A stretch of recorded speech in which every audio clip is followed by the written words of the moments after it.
Эрүүл байна уу? Эмс юм байна. Тэгэхээр Монголын наадамд осод зуны налгар өдрүүд үргэлжилж байна. Өөрөөр хэлбэл миний хийгээд байгаа зүйл бол ард иргэд маань эрсдлээ сэргийлж, снэр, аюул дүртэх магтал багасдаг. Тийм учраас одоо өмнөх бичлэгээрээ бол зам дээврийн осол гэмтлээс сэргийлээрээ, гинтийн ослоо сэргийлээрээ гэд. Тэгэхэд бол одоо 7 сараас хойш 100 гаруй тохиолдол бол одоо бүртгэгдэж 100 хүний, 100 монгол хүний энэ нас эрсцсэнд бол харамсалтай байна гэсэн үг. Энэ бол одоо хүнийг ялгалгүй эрсдэл аюул бол тохиолддог. Аюулаа сэргийлэхийн тулд бол эрсдлийг багасгадаг гэдгийг та бүхэн мэдэх ба. За ингээд наадмын дараа өдөр амралтын өдрөө зуны налгар өдрүүд үргэлжилж найр наадам ихсдэг. Ялангуяа бид нарын одоо хэлсэнчлэн өөх тостой хоол буюу хорхохыг их хэмжээгээр эцсний дараа найрлаж арх тос уудаг улмаар одоо наадмын дараа намар хичээр халуун хүүд наршилсны улмаас хүний бие одоо эмгэгшиж эдгээр хүчин зүйлүүдийн нөлөөгөөр одоо нойр булчирхаан цочмог өрөвсөл үүсдэг гэдгийг та бүхэн мэдэх бах.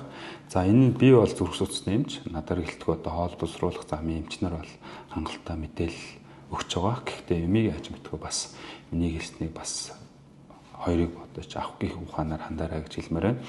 За энэ тоон нойр булчирхаан цочмог өрөвсөл гэдгийг бол та бүхэн сүүлийн үед мэдэх бах. Яагаад гэвэл найр наадам ихсэж арх тарс ихээр ууж гадаа одоо даарах юм уу нар нарших байдлаар тоол боловсруулах замаар хямарсантай холбоотойгоор нойр булчирхаан маань өөрийнхөө тэр энзимийн нөлөөгөөр өөр эдис өөрийгөө гэмтээж одоо нойр булчирхаан цочмог өрөвсөл үүсдэг гэсэн. Уул нь бол физиологийн нөхцөл бол та бүхэн мэдэх бах те. Нойр булчирхаанаас бол одоо уурэг задлалдаг трипсин, хемотрипсин хэмээн одоо фермент буюу энзимүүд нарийн гидсэнд ялгардаг. Тэнд ялгарангууд тэнд гаднаас орж ирсэн уурэг өөх тосыг бол одоо задлж нарийн гидсээр шимэгдэхэд тусалж улмаар тэр амин хүчил болтлоо задраад цуснд ордог.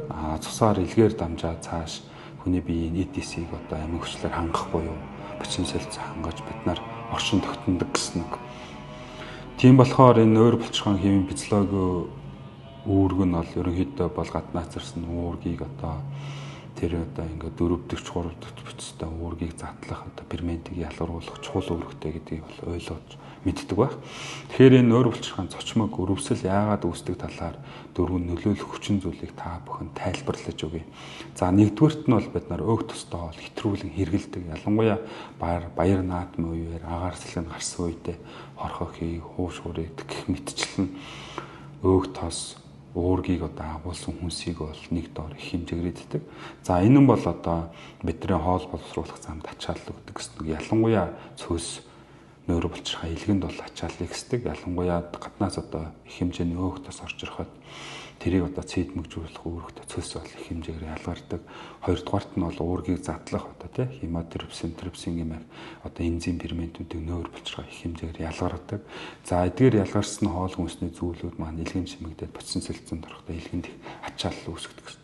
Ийм байдлаар одоо физиологийн ачааллыг бол нэмэгдүүлдэг гэсэн. Өөрөөр хэлбэл их хэмжээгээр одоо тийм нарийн эцэнд бол одоо ферментүүд, цөс, уурэг өөх тосууд бол холилдож идэг гэсэн. За хоёрдугаар энэ бол одоо бид нар одоо давсан хүчин зүйлээр үйлчлээд их хэмжээгээр идээд байвал бид нар мэддэг те гашуунаар хихрүүлэх юм уу ингээд үүргийн ачаал нэмэгдэж одоо нарийн эцэндээ задарч одоо муутах аюултай байдаг. Магадгүй хоолны хордлогонд орох аюултай. Яагаад гэвэл уурглах хүнс маань муутахаар тэр уургийн нэгдлүүд маань энэ дотор хацд орох янз бүрийн одоо хордлогын одоо процессыг үүсгэснээс тэнд одоо янз бүрийн бактериуд өрчснээс болоод бид нар одоо хордлогот ордог гэсэн. За хоёрдугаарт нь бол арх тарс хэтрүүлэн хэрэлдэг гэсэн.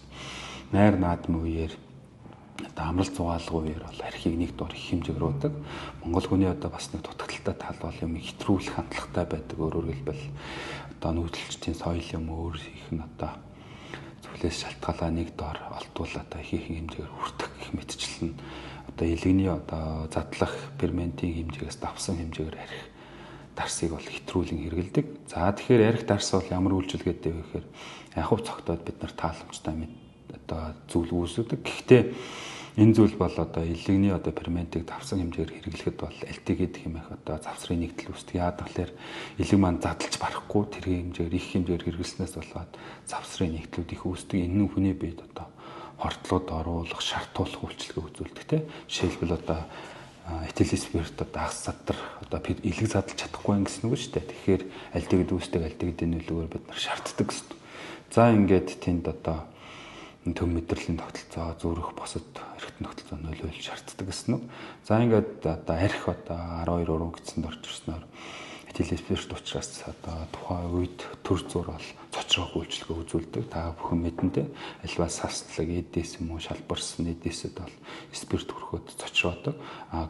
Тэр хоол боловсруулах зам дээр бол гүлгөр булчин янз бүрийн эсүүд байсан учраас цочорч аль эсвэл ингээд телеспиртийн нөлөөгөөр өөрчлөлтөнд орсон бол бас хоол боловсралт хямардаг гэсэн. Өөрөөр хэлбэл тэр цөс нойр булчиргаас орж ирж байгаа цорго маань цочорсноос болоод агшилт өгч одоо ялгарх цоргон нарийсах юм уу ингээд одоо тэгж ирдэг. Магадгүй одоо өөх тос их хэмжээгээр идээд архи ухсан үед бол тэр цорго маань одоо их хэмжээгээр шүүрэл ялгарч байхад нь цочорч агснаас болоод тэр хэмжээнд саатал үүс, хоол боловсралт хямрах нөхцөл байдал үүсдэг. Өөрөөр хэлбэл харилцан уялдаатай ажиллаж идэл гинт одоо тэр уялдааг нь алдагдуулах архитаарс ороод ирэхэд одоо хямарч эхэлдэг гэсэн. Өөрөөр хэлбэл ингэсэнтэй холбоотойгоор магадгүй нойр булчиргаас хэмжээгээр ялгарсан дээр уурэг задлах энзим одоо тэр цоргоороо ялгаруулж ятал тэр цоргоо нагшилт өгснөөс юм уу хямарсны улмаас тэр энзим тэр гаднаас ирж ирсэн өөх тус уургийг одоо задлж шимэг задлах биш өөрийгөө те хүний бие эдисийг бодлоо задлах одоо юм хямарх байдал нөлөөгөөр хүндрэл үүсдэг. За 3 дугаартан бол наадмын дараа намраг хичээр жоохон хүүтэрдэг хүүтний сулардаг ялангуяа шөнө бол суларс. За тэгээ Монгол орн бол эрсдээ суур амьсгалтай учраас өглөөдөн бол нараар 30 хэдэн градус шарж байгаа. Шөнөн бол хүүтэрдэг. Ингэсэнтэй холбоотойгоор хүний бие эдээс одоо тэнд тасан цогцохын тулд те захын сүнс агшдаг, хоол боловсруулах замбууд дааширдаг, хямардаг. За ингээд даарч одоо халангуут нь харшилсны нөлөөгөөр тэр өөх тос уурагтаа тэр арх тарстаа гэх мэт хүчин зүйлүүд хямарч хэвийн уялдаа бол алдагдахад бас их нөлөөлдөг гэсэн. За 4-дүгээрт нь бол одоо бид нар хүний одоо альва эдээс бол гинтийн цочруулалт бол бас одоо хэвийн бус байдлаар хариу урвал үзүүлдэг гэсэн. Жишээлбэл одоо халуун зүйл хүний гарт хүрэхэд бол эхлээ халуун гэж мэдэрч байдаг. Улмаар тэр температур нэмэгдэхэд өвдөлт үүсч эхэлдэг. Яг үүнтэй адилхан давсан хүчин зүйл нөлөөлөд байвал одоо хямардаг гэсэн. Түүнтэй адилхан монголчууд маань нүүдэлчдийн соёл маань юмыг хэтрүүлэх хандлагатай байдаг. Тийм учраас энэ арх дарс өөх тустай хоол ингээд даарч хөрөх халах гэх мэт зүйлүүд хэтрүүлснээс болоод одоо тэнд нойр булчиргаан өрөвсөл үүсэх таатай нөхцөл бүрэлддэг гэсэн. За ингээд одоо нойр булчиргаанаас их хэмжээгээр агуулгадах тэр уурэг задлагддаг ферментүүд маань одоо тэр цоргоо нь одоо тэр хуйлдаа балдагдсантай холбоотойгоор өөрийгөө боловсруул задлж эхэлнэ улмаар хэвлийн хүнд эргэтэн бусад эдисийг бол одоо өгчүүл задлж эхэлдэг гэсэн. За ингээд тэр айхтар аюултай өвдөлт үүсгдэг удаан хугацаагаар одоо өвдөлт халдвар хордлогын шок үүсгдэг тэр аюулт өвчин болох нойр булчиргаан цочмог өрөвсөл үүсгдэг.